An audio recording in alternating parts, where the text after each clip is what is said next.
اللہ کے رسول علیہ الصلاۃ والسلام کی سیرت کا تقاضا نمبر 1 آپ پر ایمان لانا. میرے جوانوں جو چھوٹے ہیں مجھ سے، ان سے کہنا چاہ رہا ہوں، دیکھو تنہا زبانی کام نہیں بنے گا، نہیں بنے گا، نہیں بنے گا، خدا کی قسم نہیں بنے گا. اللہ کے رسول علیہ السلام نے کبھی کبھی قسم کھا کر فرمایا. آپ کا مزاج قسم کھانے کا نہیں تھا. آپ نے ایک موقع پر فرمایا خدا کی قسم ایمان والا نہیں ہے، خدا کی قسم ایمان والا نہیں ہے، اور پھر فرمایا خدا کی قسم ایمان والا نہیں. اللہ کے رسول فرمائے اور صحابہ کا مجمع سننے والا سناٹا آ گیا. بڑے ادب اور احترام سے عرض کیا کہ اللہ کے رسول کس کے متعلق فرما رہے ہیں؟ کہا جس کی بدتمیزیوں سے اس کا پڑوسی محفوظ نہ ہو. کہا نہیں ہے، نہیں ہے، نہیں. سوچنا چاہیے، سوچنا چاہیے کہ کسی تبلیغی کوتاہی تو نہیں. میرے پیارو، آپ میرے اپنے، اس نے کھل کر کہہ دیتا ہوں، اپنی نمازوں پر، اپنی زبان پر، اپنی آنکھ پر. یہ حل نہیں ہے کہ زمانے کا حال یہ ہے، یہ حل نہیں ہے. زمانہ ایسا ہی ہے، یہ حل نہیں ہے. بچے ساتھ نہیں دیتے، یہ حل نہیں ہے. بیوی بات کو نہیں مانتی، یہ مسئلے کا حل نہیں. یہ سارے مسائل تو اس زمانے میں بھی تھے جس زمانے میں حضور پاک علیہ السلام تشریف لائے، یہ اس زمانے میں موجود تھے. اور پچھلے ہفتے میں نے عرض کیا تھا کہ معافی تلافی اللہ کی رحمت کے بغیر نہیں، معافی تلافی نہیں، قطعاً نہیں. ایک دن آپ نے فرمایا یہ مال غنیمت جو ہے میرا اور تمہارا حصہ اس میں اتنا ہی ہے جتنا اللہ نے متعین کیا. یہ مال غنیمت جو ہے اس میں میرا اور تمہارا حصہ اتنا ہی ہے جتنا اس میں اسلام نے طے کیا ہے، رب العالمین کی طرف سے طے. اور فرمایا کہ اس کے علاوہ اگر کوئی آدمی بغیر اجازت کے لے لے تمہارے لیے بھی جائز نہیں، اور خود اپنے لیے فرمایا کہ میرے لیے بھی جائز نہیں.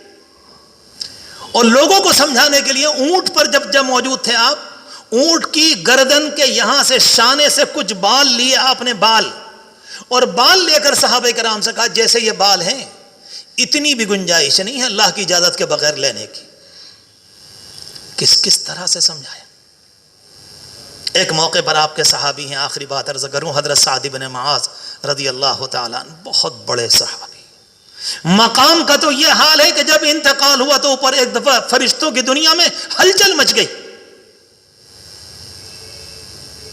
ایک دفعہ کو دنیا ہل کے جا پڑی، اتنا بڑا اللہ کا بندہ. انتقال ہوا، اللہ کے رسول علیہ الصلوۃ والسلام جنازے میں تشریف لائے، کفنایا گیا، سب کچھ ہو گیا، نماز پڑھی گئی. ان کو جب دفنایا گیا آپ بہت دیر تک دعا کرتے رہے.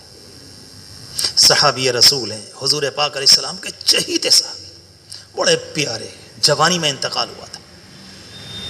آپ سے لوگوں نے بعد میں پوچھا کہ اللہ کے رسول علیہ السلام خلاف معمول آج آپ نے بہت دیر دعا فرمائی، خیریت تو ہے؟ کیا معاملہ؟ اتنی دیر تو آپ نہیں فرماتے.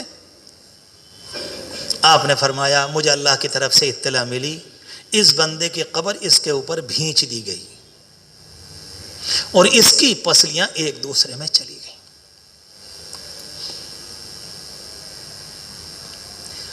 ہم کس دنیا میں جی رہے ہیں جس طرح سے ہم نے آخرت کو بالکل بھلایا اور فراموش کیا.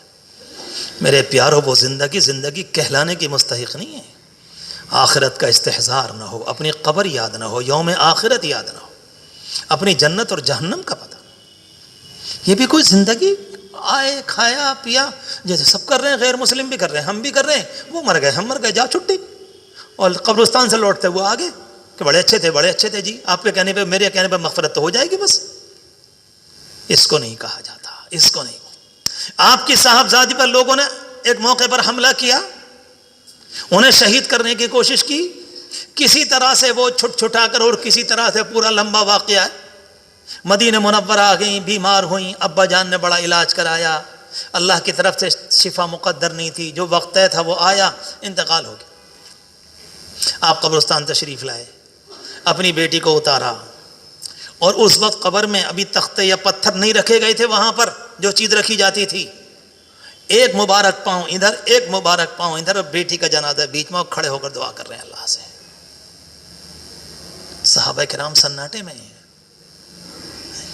اس کے بعد پتہ چلا کہ اللہ سے دعا مانگی کہ اللہ بڑے ظلم و ستم کے بعد آئی، میں آپ سے بھیک مانگ رہا ہوں، میں آپ سے دعا کر رہا ہوں، اللہ اس کی مغفرت فرما، اس کے ساتھ عافیت فرما.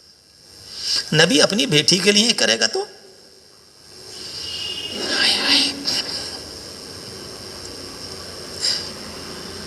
ایک دن فجر کی نماز پڑھائی، ایک گھر میں گئے، دوسرے میں گئے، تیسرے میں گئے، پھوپھی کے ہاں گئے، بیٹی کے ہاں گئے، ام ایمن تھے جو آپ کی تھی انا، ان کے ہاں گئے، اور جا کر سلام کے دروازے پر السلام علیکم. بیٹی کہتی وعلیکم السلام، ابا جی تشریف لائیے، خیریت تو ہے؟ کہا بیٹی آخرت کے لیے کچھ کر لینا، تیرا باپ تیرے کام نہ آ سکے گا.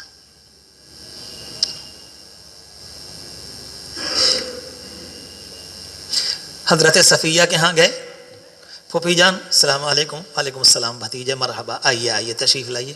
کہانی کسی کام سے نہیں آیا، صرف اس کام سے آیا تھا، بتانے کے لیے اعمال کر لیجیے گا، یہ تمہارے کام نہ آ سکے گا بغیر عمل کے. پھر ان کے ہاں گئے، ہر ایک دوسرے. میرے عزیزو، سیرت کی روشنی میں اگر کچھ لے لیا تو خدا کی قسم یہاں بھی کامیاب اور وہاں بھی کامیاب. یہی عید میلاد النبی، یہی عید میلاد النبی. کوئی آدمی اسلام کے مطابق دکان کر لے، وہی عید میلاد النبی. اسلام کے مطابق زندگی گزار لے، اللہ کی قسم وہی عید میلاد النبی کا مستحق ہے کہ واقعی تو نے پیغام کو لیا. کوئی آدمی یہ طے کر لے مجھے سچ بولنا ہے، مجھے گناہ نہیں کرنے، مجھے جوا نہیں کرنا، مجھے شراب نہیں پینی اس ربیع الاول کے مہینے میں، اس سے بڑا خوش نصیب کوئی نہیں. اس نے عید میلاد النبی کا حق ادا کیا. اللہ ہم سب کو نصیب فرمائے. اللہ ہمیں نمازوں کا پابند بنا دے. اللہ ہمیں نمازوں کا پابند بنا دے. ہمارے گھروں میں دین کے ماحول کو جاری فرما دے. اللہ ہماری نسلوں میں قیامت تک کے لیے ایمان کو طے فرما دے. ہم نے جو گناہ کیے کوتاہی یا عمدن یا جان بوجھ کر یا بھول سے، اللہ اپنے کرم سے ہم سب کے گناہوں کو معاف فرما دے. ہمارے مریضوں کو شفا عطا فرمائے. ہمارے مرحومین مرحومات کی مغفرت فرمائے. ساری امت کی حفاظت فرمائے. وآخر دعوانا ان الحمد للہ رب العالمین.